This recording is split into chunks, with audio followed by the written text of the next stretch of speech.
Really looking forward to what I think will be a very interesting event here today, the Time for Truth event. And there are a number of events at Féile and Phobail around legacy and the conflict this year, and I think that it's really important given the context of where we're at, given the fact that we're in the middle of a consultation to deal with legacy mechanisms. It's extremely important that this issue is addressed, but addressed right across the board, from every victim, from every survivor, from every angle, everybody who is involved in the conflict, every protagonist. I think it's extremely important that everybody has their say and that everybody is allowed to have an open and honest debate and say what they think, but do it in a very respectful way. And I think that this will be one of many excellent events, but I'm really looking forward to this event here today. We have an excellent panel and I think it'll be a really, really excellent event.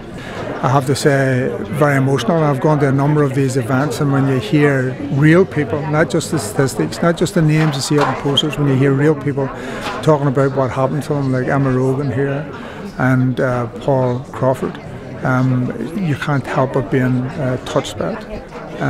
Then when you hear the overall things that are happening about collusion. I mean, somebody got up and actually said maybe it should say admit the truth as opposed to time for truth, time to admit the truth, which I thought was a poignant point, because they're saying a lot of the families here know what's happening and know the truth, but they want acknowledgement. They want people to do it. So, I mean, the lesson out of this, as out of everything, is there's a consultation out at the moment.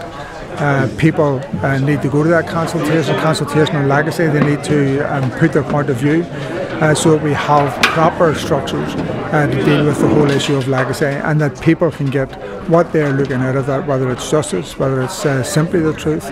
And of course there are things that can be done even without the consultation. Give the money to the Lord Chief Justice so that those outstanding coroner's inquests can be done. What we need is to move this whole thing forward. There was quite a huge crowd here, very diverse campaigns coming together, and the other message that came through here, which I thought was very important, is that there should be one voice from victims right across the victims community. We should be talking as a victims community as opposed to what might be national, what might be state, what might be non-state. Victims all suffer, and if we can get a single voice in terms of that, then I think we will get what the families and victims and survivors are looking for much quicker, because we've waited many, many decades to get to this point. Sinn Féin, Goannas Carta agus Aontas na HÉireann, Equality, Rights and Irish Unity.